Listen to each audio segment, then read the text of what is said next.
¿Qué tal? Me llamo Isma, bienvenidas y bienvenidos al canal. Pues ya estamos en la píldora 5 del capítulo 77 de los vídeos de noticias. Esta sé que os va a gustar porque sí que sé lo que va a entrar, porque en esta píldora vamos a repasar las misiones IFT5 e IFT6, algo que todavía no habíamos hecho en el canal. Así que creo que os va a gustar rememorar todos aquellos acontecimientos. Bueno, no me enrollo más y vamos a ello. ¡Listo!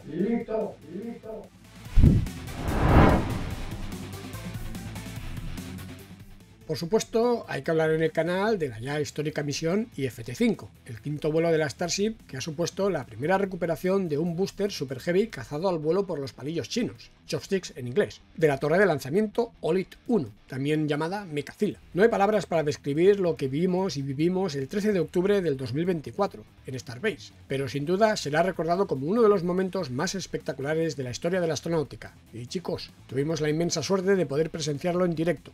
Aún se me ponen los pelos de punta.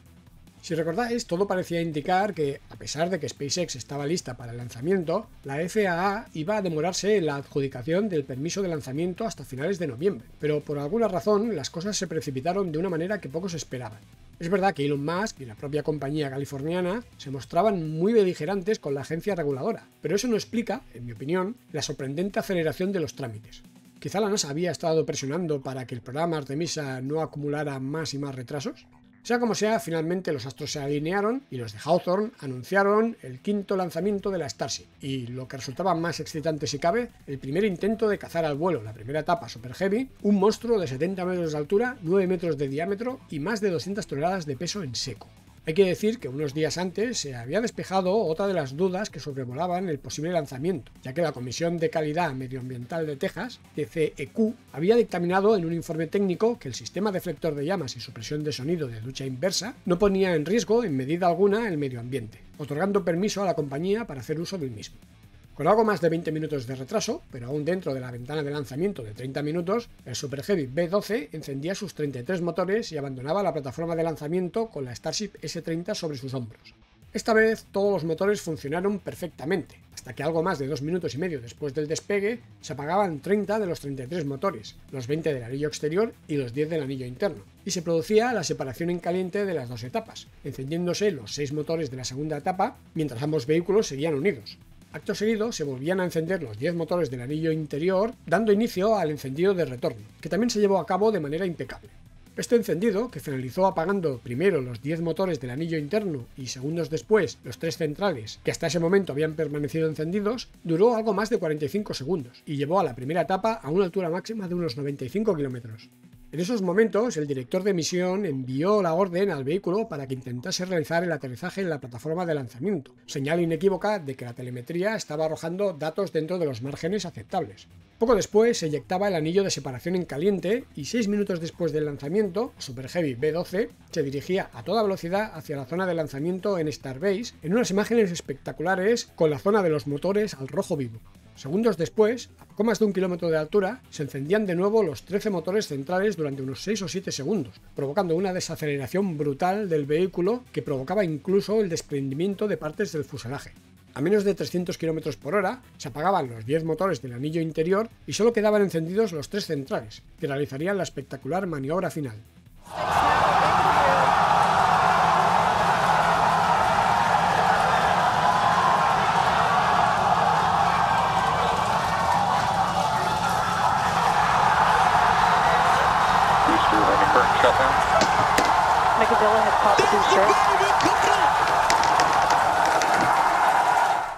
Ante una mezcla de estupor, incredulidad y entusiasmo, todo junto, de los que estábamos presenciando aquel espectáculo, el Super Heavy B-12 se posó suavemente sobre los palillos chinos o chopsticks de la torre de integración en unas imágenes que quedarán grabadas en nuestras retinas por mucho tiempo.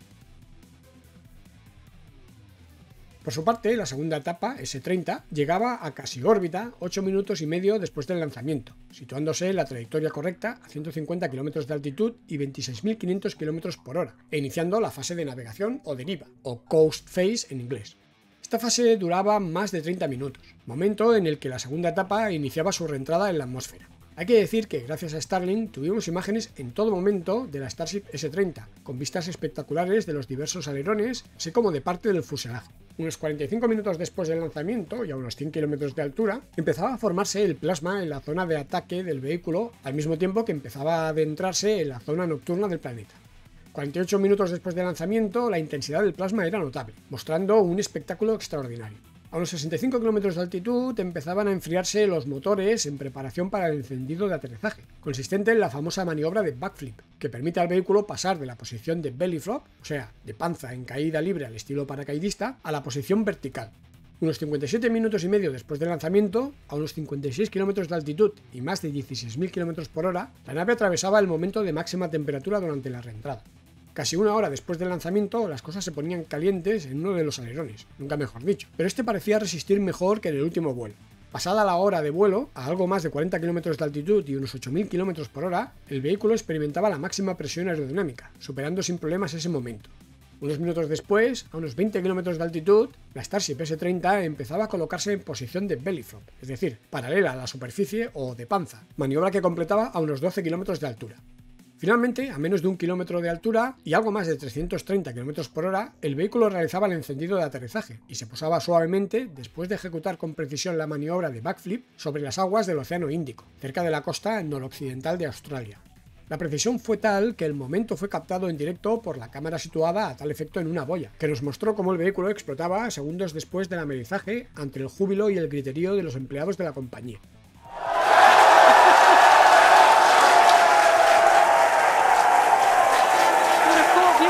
Reflection of that landing burn. You can see the water just behind the ship.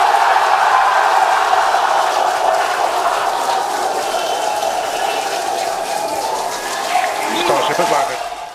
De hecho, días después, SpaceX hacía público el vídeo de la maniobra final completa en la que se aprecia la suavidad y exactitud del encendido final de la Starship S-30. Y qué decir tiene que ese despegue generó multitud de tomas épicas como estas que estáis viendo en estos momentos, y que os dejo por aquí para vuestro disfrute.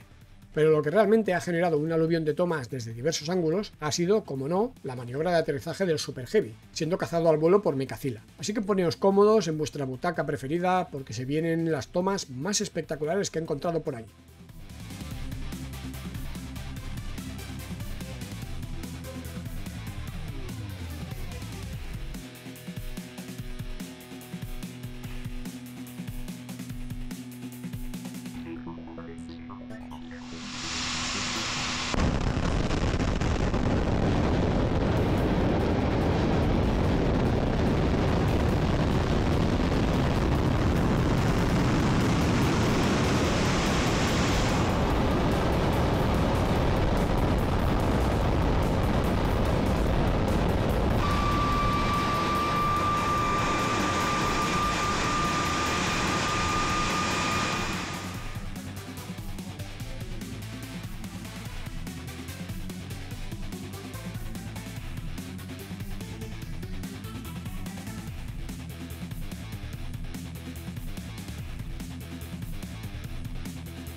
El rotundo éxito del quinto vuelo de la Starship hizo que las expectativas para el sexto estuvieran disparadas.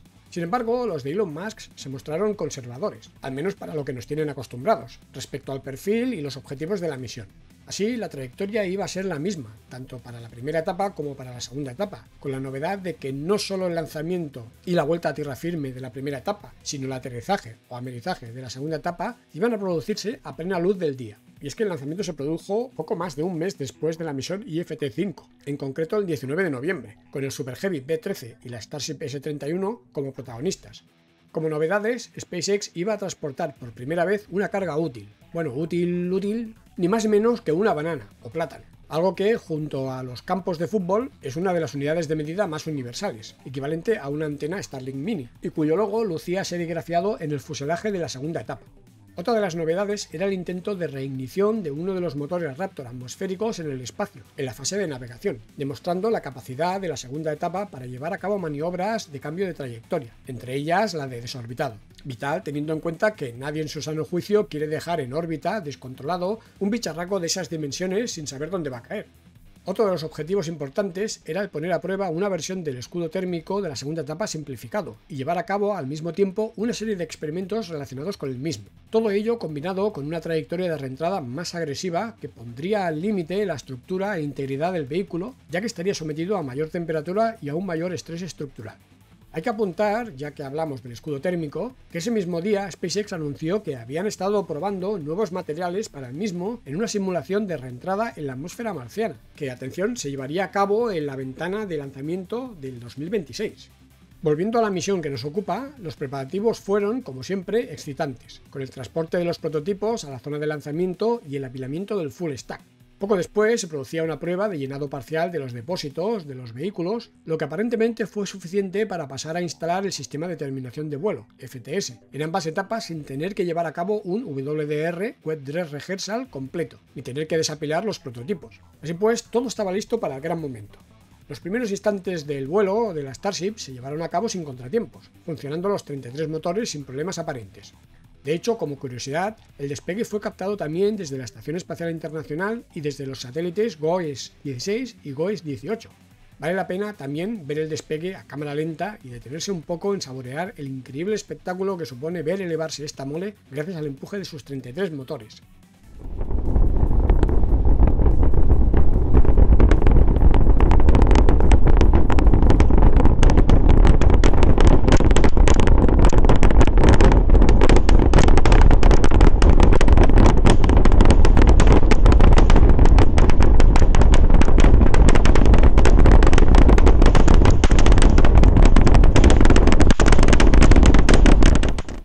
Algo después, la secuencia de apagado de los motores, menos los 3 centrales, la separación en caliente y el encendido de retorno o pushback con los 13 motores centrales del Super Heavy también se produjeron nominalmente. Esta maniobra tuvo lugar a unos 67 km de altitud y 5.200 km por hora, aunque el B-13 alcanzó un apogeo de 97 km durante su trayectoria de regreso, después de eyectar el anillo de separación en caliente. Por desgracia, la pérdida de comunicaciones con la torre de lanzamiento, que impedía comprobar si la torre Mekazila y por tanto los palillos chinos o chopsticks estaban funcionando correctamente, impidió intentar de nuevo un aterrizaje en la propia plataforma como en el vuelo anterior.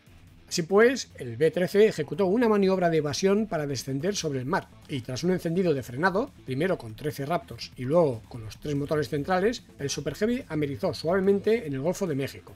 Seguidamente, el enorme vehículo cayó hasta quedar en posición horizontal y sufrió una explosión, probablemente debido al colapso de una de las conducciones de metano. No obstante, una gran parte de la estructura del B-13 se mantuvo flotando un buen rato, hasta que se hundió en el océano, momento que pudo ser captado por embarcaciones que se acercaron al vehículo, no sé si incluso poniéndose en riesgo. Por cierto, parece ser que personal autorizado podrían haber disparado al vehículo con armamento de gran calibre con el objetivo de perforar el fuselaje y acelerar su hundimiento, como parecen indicar estas imágenes captadas por Ryan Hansen para Everyday Astronaut. En cuanto a la segunda etapa, después de la separación en caliente, la S-31 encendió sin problemas sus 6 motores, 3 atmosféricos y 3 optimizados para el vacío, que funcionaron a la perfección hasta dejar al vehículo insertado en una trayectoria casi orbital de 26,3 grados de inclinación, unos 26.500 km por hora, un apogeo de 190 km y un perigeo de tan solo 8 km de altitud, que garantizaban una única vuelta al planeta. La nave mantuvo su control de posición adecuadamente y, a los 37 minutos y 45 segundos, encendió el Raptor número 1 atmosférico durante unos 5 segundos usando los propelentes provenientes de los tanques frontales situados en el morro del vehículo. Al tener lugar en el mismo sentido de avance, la Starship aceleró en unos 80 km por hora, elevando su órbita hasta los 50 por 228 km y demostrando su capacidad para realizar un segundo encendido de un motor Raptor en el vacío del espacio. SpaceX todavía debe demostrar que la Starship es capaz de girar 180 grados, realizar un encendido que frene la velocidad y volver a girar 180 grados para colocar el escudo térmico de cara a la reentrada, pero sin duda es un gran avance. A diferencia del escudo reforzado de la S-30, de la misión IFT-5, la S-31 llevaba un escudo simplificado con unas 2100 losetas térmicas menos, sobre todo en las zonas laterales, de un total de más de 18.000. Varias losetas de cerámica habían sido reemplazadas por otros materiales, acero, aluminio, etc., para comprobar el comportamiento del escudo en algunas zonas críticas. Además, como hemos comentado, la S-31 siguió un perfil de reentrada más inclinado y energético, y tal vez por ello, esta vez pudimos ver una gama de colores más amplia en el plasma alrededor de la nave, sobre todo con respecto a los tonos dorados, debido seguramente a la mayor superficie de acero expuesta y a las losetas de distintos materiales. A pesar de todo, la S-31 sobrevivió a la reentrada, aunque el escudo falló en la estructura delantera de la superficie aerodinámica frontal derecha, sin llegar al nivel de los daños de la misión IFT-4. Una vez superados los momentos más críticos, se hicieron evidentes los movimientos de las superficies aerodinámicas para controlar y dirigir el vehículo durante la maniobra de belly flop, o caída libre al estilo paracaidista. 1 hora y 5 minutos después del despegue, a unos 330 km por hora, la S-31 encendió sus 3 Raptor centrales para efectuar la espectacular maniobra de backflip y situarse en posición vertical, descendiendo luego con 2 motores. La nave amerizó suavemente en el Índico, esta vez a la vista de todos gracias a la luz solar, y de forma similar a la primera etapa, cayó horizontalmente. A diferencia de lo ocurrido con la S-30, no hubo una gran explosión, aunque se pudieron apreciar varios incendios en el vehículo. Como curiosidad, comentar que algunos restos de la segunda etapa, como depósitos de helio a presión o COPS, fueron recuperados por personal de la compañía y transportados a Australia para su estudio. Igualmente, algunas losetas térmicas desprendidas durante el lanzamiento fueron arrastradas por las corrientes hasta las costas de Starbase y recuperadas por algunos afortunados. Sin duda, un nuevo paso adelante del programa Starship, que promete emociones fuertes este 2025, como el primer vuelo realmente orbital, una prueba de trasvase de combustible en órbita y la primera recuperación de la primera etapa con los palillos chinos en la propia plataforma de lanzamiento, lo que SpaceX quiere intentar en el 8º vuelo. Incluso a finales del año que viene, Elon Musk quiere empezar a lanzar satélites Starlink y estrenar la versión 3 del vehículo, que promete acercarse a los 150 metros de altura, rondar las 10.000 toneladas de empuje y superar las 200 toneladas de capacidad de carga a órbita baja. Todo un monstruo. De momento, en la misión IFT-7, que está prevista para principios de enero y para la cual SpaceX ya tiene permiso de la FAA, se va a utilizar por primera vez una Starship de segunda generación, lo que promete de nuevo emociones fuertes. Sin duda, los próximos años van a ser de locos, más aún teniendo en cuenta la coyuntura política favorable a los de Elon Musk, así que no sé si va tan desencaminada Wayne Shotwell cuando asegura que se lanzarán 400 Starships en los próximos 4 años. Sí, habéis oído bien, 400.